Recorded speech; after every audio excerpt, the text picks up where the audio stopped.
Hey, everybody. Welcome to RotoWire Fantasy Football Live Special Edition. Got Instagram over here, got YouTube and Twitter and Facebook over here. So I'll be looking around a little bit. Trade deadline. It looks like we're right about that time right now. And I'm keep clicking to see if any new moves come in. Maybe one or two get announced after the deadline. But since we do love fantasy football, we're going to start out with the skill position players. We'll get to the defensive players in a little bit. So let's start out. Joshua Dobbs goes to the Minnesota Vikings. So a few things about Joshua Dobbs. I mean, we saw late last year, he got pushed into the Tennessee Titans lineup and in a bad situation, and he made the most of it, did the best he could, played fair enough. This year, we saw early in the year when Arizona they've been plucky all year, but he's found a way with terrible offensive line play to get them being competitive. I think that was a big feather in the cap for Joshua Dobbs. We know he's an extremely intelligent man. I want to say he's like a science, oh my gosh, an astrophysicist, maybe something along that line. He's something in that realm, like way smarter than anybody I know in my life. It's crazy smart. But anyway, so let's look at it now with him going to the Vikings. So he goes from that really bad offensive line in Arizona to literally one of the best lines in the league. This year, the Vikings are at the very top of the league in pass protection and in run blocking. That is going to make a massive difference for Joshua Dobbs. He will actually have time to go through reads. He's going to have to learn the offense very quickly. But again, this is where I think Joshua Dobbs being like a literal genius type, I think that really suits him well. And he's already shown the ability to adjust on the fly. So this is an opportunity for him. Now, of course, this week he's probably not going to start according to the wording that we heard. He could be available to play. We'll see how that goes. But basically for fantasy, look, he's going to have hopefully Justin Jefferson soon. He has TJ Hawkinson. He has Jordan Addison. And I mean, to a degree, KJ Osborne. And this is a team that's going to have to pass the ball. The running game, despite the good blocking, isn't really getting it done with Alexander Madison and Cam Akers. But think about this. We just have Joshua Dobbs in a phenomenal situation. Minnesota's getting the most out of their defense, but they're going to have to throw in a lot of games. All right, Albert. So Joshua Dobbs, look, he's not going to be a fantasy QB1. That we know that already, no question there. But I think he has a little more fantasy value than he had in Arizona. I think we're looking at a guy that comes in around quarterback 18, quarterback 20. Again, he can run. He has great weapons. He'll have time behind the line. So I am very, very optimistic. Now, one thing I did notice with Joshua Dobbs in Arizona, he was getting figured out because A, they played some good defenses, but B, he was doing a lot of half field reads. But I don't think that was a knock on Dobbs. I think that was a knock on the fact that he was behind a bad line. He didn't have great weapons besides Marquise Brown that could separate very, very quickly. So in the running game, he couldn't really count on sustained success from that. So again, Joshua Dobbs, quarterback 2 like he was, definitely there, but we are looking again, maybe quarterback 18 to 20, but again, a very good landing spot for Joshua Dobbs. This one is not a trade, but it's a move today, so we have to talk about it. Leonard Fournette goes to the Buffalo Bills. Obviously, he gets signed to the practice squad. That's kind of the way things work here. He has to, I mean, he said he's been working out, but working out, game shape, probably two really different things. The Bills probably here, they are probably thinking big picture. Right now, their record isn't great. They're 5-3, and they have a tough one with the Bengals this week. But I think the problem they're going to face is they're probably going to make the playoffs. I assume they're going to make the playoffs. But again, their record says maybe it's not a lock. So, but right now, there's another trade we'll talk about later they made because they are making moves. But I think the Leonard Fournette move is more of a move for down the road. I think it's going to take Leonard Fournette a couple to a few weeks to get in shape. I don't know how much learning the playbook has to be done, but here's what we need to know. Leonard Fournette's a 28-year-old back. And I know that's not old, but again, we see running backs begin their decline phase a little before that. And last year, now Leonard Fournette had extenuating circumstances. The Buccaneers, A, had bad run blocking. B, they were running on obvious run downs and defenses knew they were going to do it. And so he was a victim of that. He ran for 3.5 yards per carry. That was his worst since 2018. And now he catches 73 passes, but understand this. Tom Brady was under siege behind this line, and Brady was just getting the ball out to get rid of it to avoid catastrophic plays. So Fournette's 73 passes, it wasn't like it was, he was running routes to get open and, make plays. It was basically a bailout because they couldn't run and teams were pressuring Brady so great. I don't know how much Leonard Fournette has left in the tank, and I don't know that we are going to see a strong version of him. I do think at this point, if he comes in normal Leonard Fournette shape, he would be an upgrade on Latavius Murray. I will say that. He would be maybe a slight upgrade on Damian Harris when he's healthy, because he's on the IR right now as well. I don't know how serious his injury is. They need explosiveness in their offense. I can't see, he's not bringing that. So I think we're going to see that James Cook is still going to be involved, I think, in much of his usual role. Remember, up to 50% of the snaps were going at one point when Damian Harris was healthy to Harris and Latavius Murray. So there is a world where Fournette sneaks into much of that role, and it'd be short yardage, situational running. But I think the explosive element is not going to go away for James Cook, and his opportunities, I don't think it hurt at all. So if you can buy on James Cook based on this news, if people overreact and think, well, Fournette's taking the job over, see if you can make a fair but speculative offer on Cook, because again, I think some people are going to overstate this one. And Fournette is maybe an upgrade on the other players. You have Latavius Murray's aging, and obviously Damian Harris has the injury history. So there's all of these things going on. So anyway, right now, I don't know. You're not going to get a lot out of Fournette right now. Ty, welcome. Thank you. In Sunday mornings, yes. So when we look at Fournette again, I think, look, in a 12-team league, I think you add him for sure. And I think you're going to hope that he gets you flex plus value. I don't think he gets in the enough volume to be in the strong RB2 bracket, but he could be a top 30 running back. And again, this is all predicated as to whether he's in shape, and if he's in the shape that'll allow him to play at his optimal level. But again, he's 28 years old, so I would not be expecting a ton from him. Don't know his conditioning. All right, Donovan Peoples-Jones goes to the Detroit Lions. Now, remember, it was last year with mostly Jacoby Brissett and then a little Deshaun Watson down the stretch. Donovan Peoples-Jones broke out last year. He put up 839 yards and 3 touchdowns, 96 targets, and it wasn't a great passing attack, obviously. And he had a great game, a great season. That's a great season, 839 yards. Well, he's 6'2", 204. I think he can be used in the blocking game. Fantasy managers hate me saying this. I don't think you run out to your waiver wire and go grab Donovan Peoples-Jones. Here's the first thing. The history of receivers getting switched to teams mid-season, unless they're a star receiver, it really, Delaghese, welcome. It really doesn't work often. Learning an offense at receiver, that's way different than learning it at running back. There are lots of different route combinations used. Maybe the verbiage in the offense is different. Connection with the quarterback is a big part of this. And if you think about it this way, so Josh Reynolds, and he didn't do anything last night. It was because the Raiders played zone. When teams play zone against Detroit, they load up on St. Brown. They load up on Laporta. When teams play man, Josh Reynolds is a lot better. I think what we're going to see is Donovan Peoples-Jones is going to not be a high target guy. I think he's going to be, like I said, more of a blocker.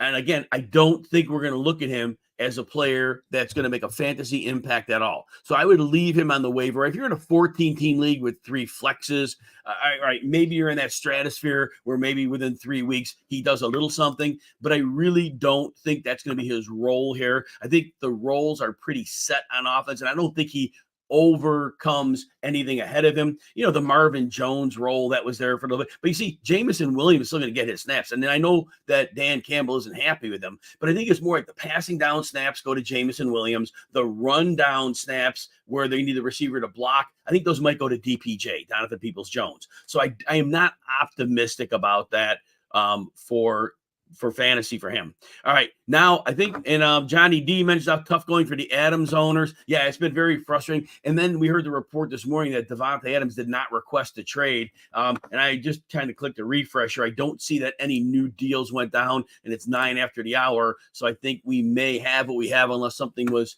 turned in and not yet reported. So we're going to go to defensive plays now. These matter. These are three. Well, there's an offensive lineman too. Ty, DPJ, Downfield Jones in your roster in PPR Dynasty. Can you use them to shake anything loose?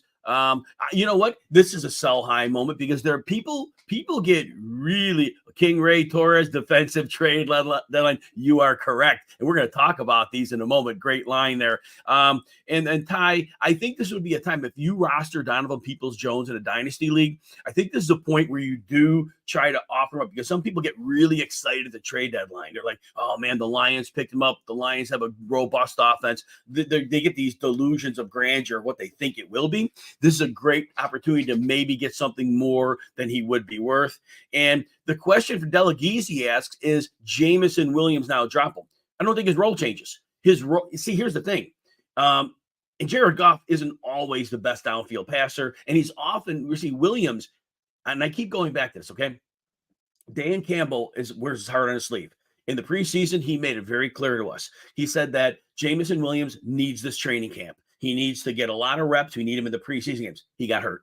He missed reps. He missed time. And you could tell he's not on the same page in the offense. And last year, see, here's the thing. You don't learn during the season. The training and the teaching comes in training camp. And now when the season is going, you're just game planning for the next opponent. And so Jamison Williams, the role, what you've seen him do, that's what he probably does for you going forward. Oh, yes, he could get an 80-yard touchdown at any point. That's going to be random. It's not going to be opponent-based. But I don't think he's going to see more than 40% of the snaps in any regularity. I don't think he's going to see a bucket load of targets. And I just don't think until he gets a training camp to really show what he has. Let me see if there's any Insta questions here that I may have missed about these trades. Anything particular? It looks like we're good. Everybody's thank you for hanging. And by the way, thank you for hanging with me today. And if there's any questions that are not, this is a trade deadline only show, and I'm going to kind of leave this up there all day. So I'm not going to do anything that's other than related to these teams. All right. Chase Young goes to the San Francisco 49ers for a third-round pick. So the 49ers have lost three straight games, right? Well, this is a stars and scrubs team. We know that, right? And defensively, their issue this year, they are not good against the run. This is normally a lights-out defense against the run. They are very middling. They can be had on the ground. And we took Joe Mixon in DFS. So he didn't go off, but he was a solid floor play. And we liked him in fantasy this week. Joe Mixon was fine because the 49ers do not have that grit against the run they've had. Javon Hargrave is there, but realistically, he may be more at this point of a pass rusher interior than his big run stopper. But here's what the acquisition of Chase Young does. This is probably a rental. I don't know if the 49ers can afford him with their salary cap situation going forward, but my guess is it's a rental, even though it's a third-round pick. Maybe they franchise him. We'll see. But anyway, Nick Bosa, and the way things are going, teams would obviously focus on him quite a bit, right? And so now with Chase Young on the other side and Hargrave in the middle, if the 49ers can play with leads, they become lethal. If the opposing team, and it's not like the 49ers are going to get gashed on the ground every week, okay? It's not like they're the Panthers, all right? So it's just that they're weaker against the run. But if they get a lead at a team and they get, let's say they turn back and they start winning some games and they make the playoffs, it's going to be lights out for opponents that have to come from behind on them because Chase Young's playing at a really high level this year. And so now to see him, Bosa, Hargrave, that's a problem. Because what that does is it allows the corners, they don't have to cover as long. And they can be more aggressive. They can jump routes. There's a lot more flexibility you have as a defensive back. And yeah, Delaghese, Bosa, and Young, it is scary, especially the way Chase Young is playing right now. And it's going to be a big boost for Nick Bosa. There's a huge boost. He needs a boost right now. It hasn't been a banner season for him yet. And so this is a trade for the Super Bowl. That's what the 49ers are hoping. Now, offensively, we know they haven't been hot. But look, every team has injuries. But I said the 49ers have rostered a stars and scrubs approach. If their stars get hurt, they're probably not winning many games. But Trent Williams, it's an ankle. He should be back. He should be fine. Deebo Samuel, they need to get him fully healthy to get him back in. And when they have all of their pieces, this is a team that can compete with anybody in the league. Deebo, Ayuk, Kittle, McCaffrey. This is all fine. So, and when Trent Williams is playing, that allows them to shift help to the other line. Like Cole McKivitz, the right tackle, he's a liability. So the 49ers, if they get their main two back, Williams and Deebo, they get them back in the next few weeks. They're on bye this week. They're back to being a team that contends for the Super Bowl. But again, they're very fragile. Other teams can withstand injuries far better than the 49ers if they're to their key players. The Bills. So the Bills, we said earlier that Leonard Fournette's on the practice squad. And King Ray Torres mentions nothing on the trade line, Jacoby or Deontay Johnson. Maybe you meant Adams. Nothing. I don't see anything new coming up. I think that is going to, unfortunately, be we always love more. We want more at the trade deadline day. And Delegizzi also asked about the trade deadline. Did Joshua Dobbs just say TJ Addison and Justin Jefferson? I think so. Kirk Cousins was playing at an extremely high level, some of the best football I've seen him play this year. But that said, it was going to go down to problem area. Right now, Josh Dobbs, I think behind that line, he's going to be okay. He's going to get them the ball. I think they lose some upside, but I think their floors are going to remain very, very solid. I don't think we're going to see the 340-yard games we were seeing from Kirk Cousins, but we can see some 270s. And I think in that case, yeah, it's a bit of a hit, but it's not catastrophic. I don't think it's earlier today, before they made the trade, it was like, how fast can I get out on the Minnesota pass catchers? But right now, that's not the case. Joshua Dobbs, like I said, you lose ceiling, but I think you retain a lot of floor with them. And they're very good targets. And Dobbs, like I said, he is so smart, dude. Like I said, I wish I remember what he was, like an astrophysicist. Like I said, I don't remember that's what it is, but the dude's like insanely smart. And that helps. That means something. All right. Rasul Douglas from the Packers goes to the Bills. The Bills, they took Tre'Davious Whitehead. That was a huge loss at corner. Poor guy. And then Matt Milano's a linebacker. He's amazing, but he was great in pass coverage. So their pass coverage really took a hit with those two out. Rasul Douglas, I know we think back to the Philly days, and we think, oh, man, not so good, Rasul. He's been really good the last 3 years since going to Green Bay.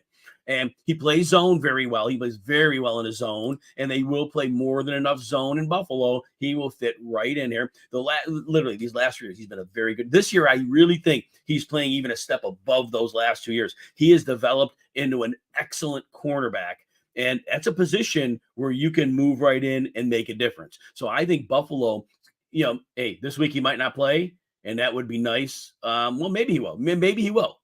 But to integrate him in fully, and they have the Germany game this week. And I do think that this is going to help them down the road, maybe even in a couple of weeks. I don't know how much difference it makes to get Cincinnati this week, Sunday night. No, it's not. That's not out there. The Kansas City game's the Germany game. It's a Sunday night game, I think. My bad. Apologize. Thank you. But Rasul Douglas, yeah, definitely a big ad for the Bills. It'll go low profile to a lot of people. It shouldn't be. And then left guard, Ezra Cleveland. So here you got the Vikings. On one end they're buying, on one end they're selling. They hadn't played Cleveland in a couple of weeks, Ezra Cleveland. But he's a very reliable guard, and he goes to the Jaguars. Now the Jaguars, the pass protection's been decent. Maybe that's a kudos to Trevor Lawrence. The run blocking hasn't been. And Travis Etienne is putting up fantasy numbers like nobody's business. Scoring touchdowns, receiving yards. If you notice, other than when he breaks the big run, the yards per carry hasn't been great. It's not his fault. He's not getting any help up front, but he's still a stud. He's still a star, right? Well, Ezra Cleveland will help. It's not going to overhaul the whole line. It's not going to be like, the line's fixed. We got Ezra Cleveland. No, it's not going to fix it, but it's going to help. Any additional help that Travis Etienne gets is a boost, and they need that boost right now.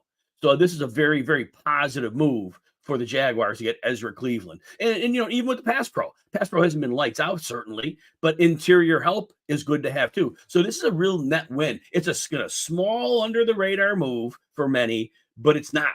It's one that every move today that I saw was a purposeful move.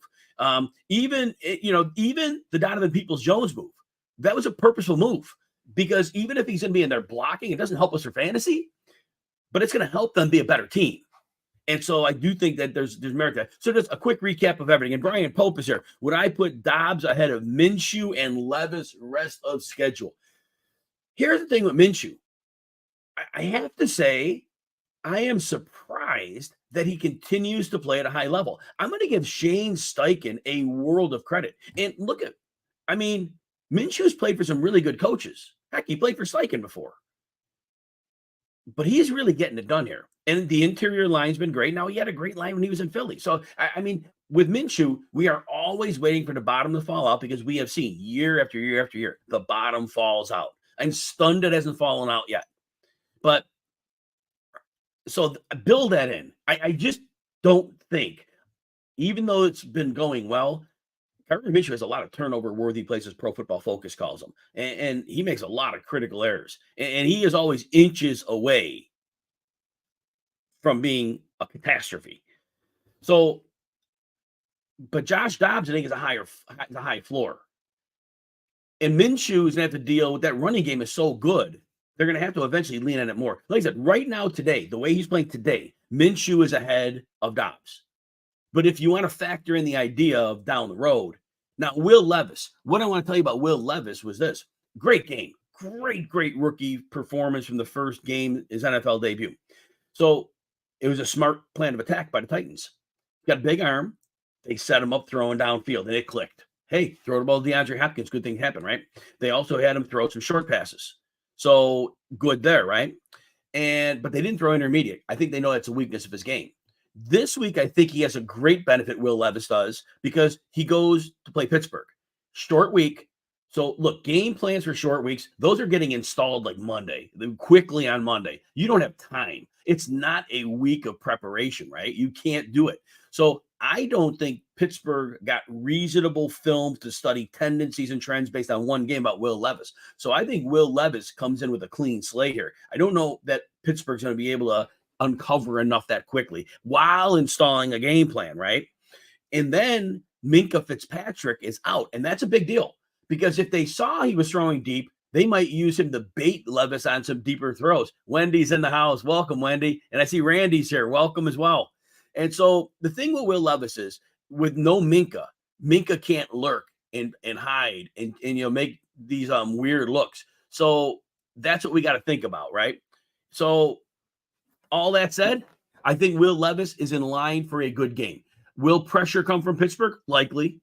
Tennessee's line has not been good in pass pro. They're one of the worst lines in the league. So that's potentially trouble for downfield passing. But you can run on Pittsburgh this year. And so Derrick Henry may get going on the ground, which may allow some play action or some downfield shots. So I think Levis is a reasonable. But I think going forward, there's tape on Levis. There's going to be some growing pains. I think he's very talented.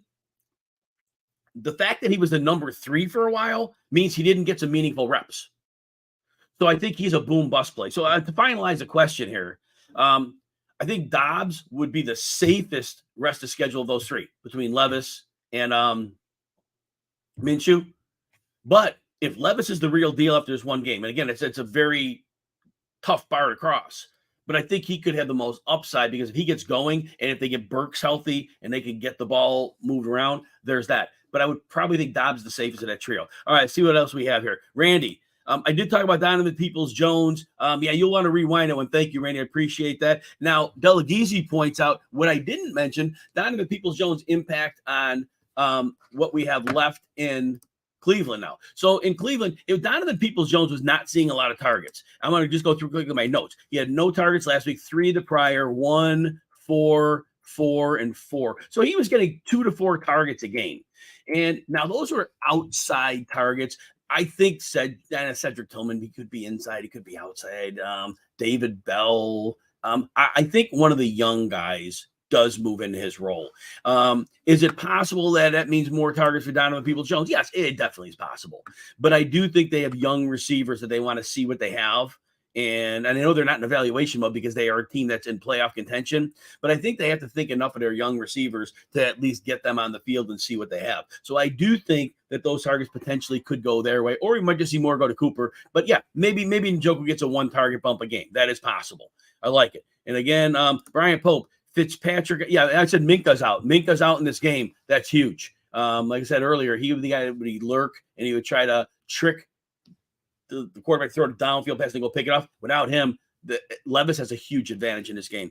And Brian, I appreciate you greatly. All right, looks like I don't have any questions here, and that's our trade deadline. So if you missed some of it, please rewind it, and we will definitely catch there. Otherwise, I'm doing 2 start-sit streams this week because the usual Sunday one that is up against the Chiefs and the Dolphins game, and I know many of you won't be there. So I'm doing a Saturday start-sit stream at 4 Eastern on this channel where you're watching right now. So please join for either of those. And again, we'll be on Friday and Saturday. So yeah, delegate my lives. I'm always off Wednesday and Thursday. So I'll be Friday. I'll do the trends and then the gambling with Adam Thompson.